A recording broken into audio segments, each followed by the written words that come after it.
Kapag sinabi ng partner mo, cool off muna tayo, para bang gumuho yung mundo mo, 'di ba? Bigla kang malilito, masasaktan at mapapatanong, anong mali? May pag-asa pa ba? Welcome back sa Pinoy Advice, kung saan napag-uusapan natin ang mga totoong hugot sa buhay at pag-ibig.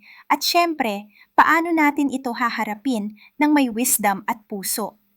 Una sa lahat, huminga ka muna. Hindi mo kailangang sagutin o ayusin lahat sa isang upuan lang.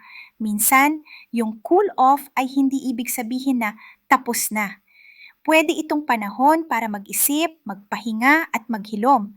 Pangalawa, huwag kang agad-agad maghabol. Bigyan mo rin ang sarili mo ng space.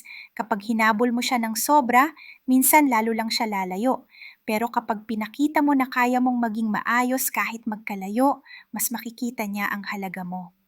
Pangatlo, gamitin mo yung oras na to para mag-grow.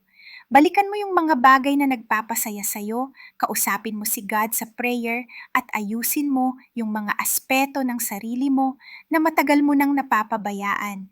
Kung nahihirapan ka, tandaan mo, hindi lang puso mo ang iniingatan ni God, kundi buong buhay mo. Sabi sa Jeremiah 29:11, "For I know the plans I have for you, declares the Lord, plans to prosper you and not to harm you, plans to give you hope and a future."